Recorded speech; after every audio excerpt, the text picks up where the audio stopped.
بنانے کے لیے. ہاں زندگیاں گزارنے کے لیے تو سب گزارتے ہی ہیں, تو وہ گزروانے کے لیے نہیں آتے بلکہ زندگیوں کو بنانے کے لیے آتے ہیں. اور زندگی بنانے کا مطلب یہ ہے کہ سب سے پہلے بندے کا تعلق اللہ سے صحیح ہو جاتا. یہ پہلی بات زندگی کے کام میں. نبی کے کام میں پہلی بات یہ ہوتی ہے کہ ہر بندے کا تعلق اپنے رب سے صحیح ہو جائے.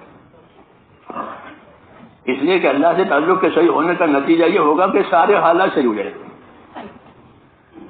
اللہ سے تعلق صحیح ہو گیا کہ سارے حالات صحیح ہو جائیں گے. من اصلح ما بینہ وبین اللہ اصلح اللہ ما بینہ وبین خلقہ, کہ جو لوگ اپنا اور خدا کا معاملہ ٹھیک کر لیں گے اللہ ان کا اور مخلوق والا معاملہ ٹھیک کر دے گا.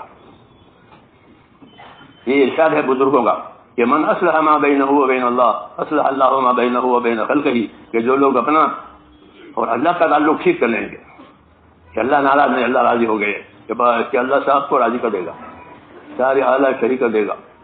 اللہ نے حالات اپنے قبضے میں رکھے ہیں, اسباب بندوں کے قبضے میں دیے. یہ ترتیب ہے. اسباب آپ کے قبضے میں, پیسے آپ کے پاس ہے, دوائیں آپ کے پاس ہیں, ہتھیار آپ کے پاس ہیں. جی ہاں, تو اسباب بندوں کو دیے ہیں, لیکن اسباب سے بننا نہ بننا یہ آپ کے قبضے میں رکھا ہے. کبھی ہتھیار ہے تو گالی بجائیں گے, جی ہاں, دوائیں ہیں تو تندرست ہو جائیں گے, مال ہے تو حاجتیں پوری ہو جائے گی.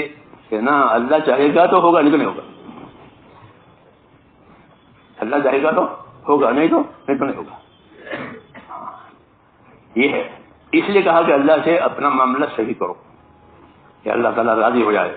جب وہ راضی ہو جائیں گے تو سب کو راضی کر دیں گے. یہ دعوت ہے, اور یہ آسان ہے. سب کو راضی کرنا مشکل ہے, ایک کو راضی کرنا آسان ہے. ایک کو راضی کرنا آسان ہے, اور سب کو راضی کرنا یہ بہت مشکل ہے. جی ہاں, ایک راضی کر جائے رضوان من اللہ اکبر, کہ اللہ راضی ہو گیا کہ بڑی بات ہو گئی. اللہ خود بھی بڑے ہیں, ان کا راضی ہو جانا بھی بڑا ہے. یہ دعوت ہے کہ اللہ کو راضی کرے, اور اللہ تعالیٰ راضی ہوتے ہیں اپنے احکام ادا کرنے سے. کہ جو احکام اللہ تعالیٰ نے ہم کو دیے ہیں اس کو یقین کے ساتھ ان حکموں کو پورا کرنا, ان حکموں کو ادا کرنا. فرائض ہیں تو فرائض کو ادا کریں.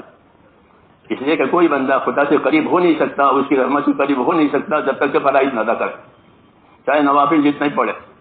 عبداللہ ابن عباس سے فتویٰ پوچھا, کسی نے فتویٰ پوچھا. ایک آدمی دن بھر عبادت کرتا ہے اور رات بھر دن بھر روزہ رکھتا ہے, رات بھر قیام کرتا ہے, لیکن جمعہ جماعت میں نہیں ہوتا. جمعہ کی جماعت میں, وہ 5 وقت کی جماعت میں وہ نہیں ہوتا. تو اس کے بارے میں کیا ہوگا؟ میں کہ جہنم ہی ہے. کیوں؟ یہ جمعہ اور 5 وقت کی نماز یہ اللہ کا حق ہے, یہ اللہ کا حق ہے. وہ تو ادا نہیں کر رہا, وہ اپنے نفع کے لیے نوافل پڑھ رہا ہے, کیونکہ نوافل تو اپنے نفع کے لیے ہوتے ہیں. وہ فرائض کے بعد ہے. جی ہاں, وہ فرائض کے بعد ہے کہ فرائض کی کمی پورا کرنے کے لیے ہم کو نوافل دیے ہیں. اس لیے ہماری جماعت کے لوگوں کو بھی ایک تو اپنے فرائض کا اہتمام کرنا چاہیے. یہ قناعت نہ کریں کہ ہم تو ہیں نہیں, بلکہ اپنی نمازوں کو اچھی بنائیں, اپنی نمازوں کو اچھی بنائیں, اپنی نمازوں کو سنت کے مطابق پڑھیں. نماز کی سنتیں یاد کریں کہ نماز میں کتنی سنتیں ہیں. ہاں, کیا کیا باتیں نماز میں سنت ہے, کیا کیا باتیں واجب ہیں, تاکہ یہ عبادت بنے. نہیں تو عادت بن جائے گی. ایک عادت پڑی ہو جائے, عادت پوری ہو جاتی ہے. ایسا نہیں, بلکہ عادت نہیں, اس کو عبادت بنانی ہے. اور عبادت بنتی ہے صحیح نیت سے اور علم و عمل سے. کوئی بھی عبادت ہو, ایک تو اس میں صحیح نیت ہوگی اور اس کے اندر اس کے علم اور اس کا عمل ہوگا. جی ہاں, تو وہ بنے گی عبادت. جی ہاں, رکوع ہے تو رکوع کا علم ہے, سجدے کا علم ہے, سجدہ کیسا کرنا چاہیے. ہاں, تو یہ چیزیں سیکھنی ہے ہمیں اللہ کے راستے میں, تاکہ ہماری عبادتیں صحیح ہو جائیں. کیونکہ اسلام کا دار و مدار یعنی 5 چیزوں پر ہے: کلمہ, نماز, روزہ, زکوٰۃ اور حج. یہ اسلام ہے, یہ اسلام ہے. کلمہ تو اللہ نے دیا ہے الحمدللہ. اب باقی ارکان تو اپنی نمازیں صحیح کرنی ہے. ادا نمازوں کو اہتمام سے پڑھیں, باوضو رہیں. جی ہاں, باوضو رہنا یہ تقوی کی بات ہے کہ ہمارا زیادہ وقت باوضو گزرے. جی ہاں, کیوں کہ ہم تو داعی ہیں, ہم تو لوگوں کو اللہ کی طرف بلا رہے ہیں، رات دن اللہ رسول کی باتیں کرتے ہیں. ہاں تو یہ باوجود رہو. ہمارے حاجی عبداللہ صاحب نے قصہ سنایا کہ ہمارے ایک بزرگ گزر لکھنؤ کی طرف سے آ رہے تھے ادھر، تو راستے میں ایسے زور کا وقت ہو گیا.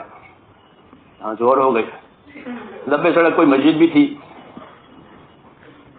تو یہ سوچا کہ مسجد ہے بقبے نماز پڑھ، کوئی اللہ کا بندہ آ جائے تو جماعت سے پڑھیں. ہاں کیونکہ مسجد میں جماعت سے پڑھنا یہ ایک مخصوص سنت ہے حضور صلی اللہ علیہ وسلم کی. مسجد میں اور جماعت سے، مسجد میں نماز پڑھنا اور جماعت سے نماز پڑھنا. ابن مسعود فرماتے تھے کہ یہ حضور صلی اللہ علیہ وسلم کی خصوصی سنت ہے. اس سنت کا کیا نتیجہ ہوگا؟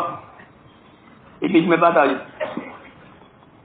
فرمایا کہ جو آدمی یہ چاہتا ہو کہ اللہ سے ایمان کی حالت میں ملاقات کرے تو وہ مسجد میں جا کر جماعت سے نماز پڑھایا کرے. مسجد میں جا کر جماعت سے نماز پڑھا کرے. کہ مسجد میں جا کر جماعت سے نماز پڑھنے کا اثر یہ ہوگا کہ اللہ سے ایمان کے حالات میں ملے گا. یہ ابن مسعود خاص کر سکتے فضائل و حدیث ہے.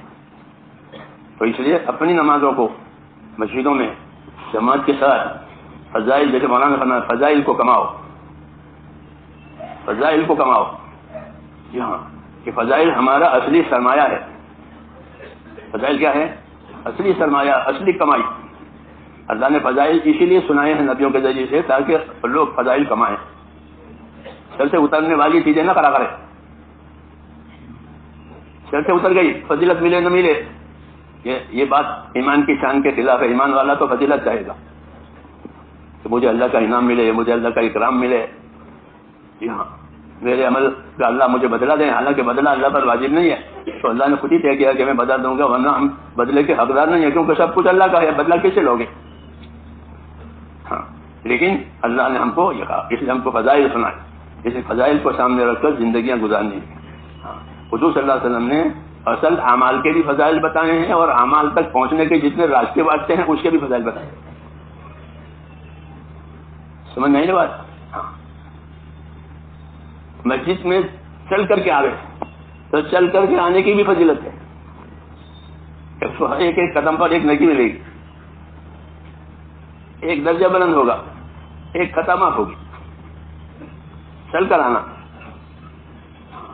جی ہاں پھر انتظار میں بیٹھا ہے تو انتظار لکھا جائے گا. کسی بھی جگہ انتظار پر کچھ نہیں ملتا، بیٹھو وہاں ویٹ کرو.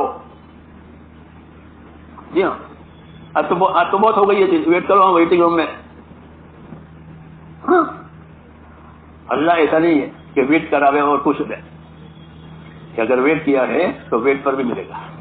کہ نماز کا انتظار نماز ہی ہے. نماز کا انتظار نماز ہی ہے. جیسے نماز پر ثواب دیں گے انتظار پر بھی ثواب دیں گے. یہ اللہ کا کرم ہے، ورنہ کہیں ملتا نہیں انتظار پر اور ویٹ پر کچھ. دنیا میں لوگ اس زمانے میں ویٹ سے پریشان ہو گئے ہیں. ہاں اللہ کا انعام ہے. مولانا اللہ صاحب فرماتے تھے کہ جو نماز بغیر انتظار کی ہوگی وہ پھوس ہوگی. وہ کیسی ہوگی؟ پھوس. ہاں اس میں قوت نہیں ہے، بلکہ وقت سے پہلے پہنچ جائے اور انتظار کرے. اگلی سنتیں بھی پڑھے، پچھلی سنتیں بھی پڑھے، اور ان سنتوں کی فضیلتیں یاد رکھیں. مجھے تو ختم کرنا بتا دینا.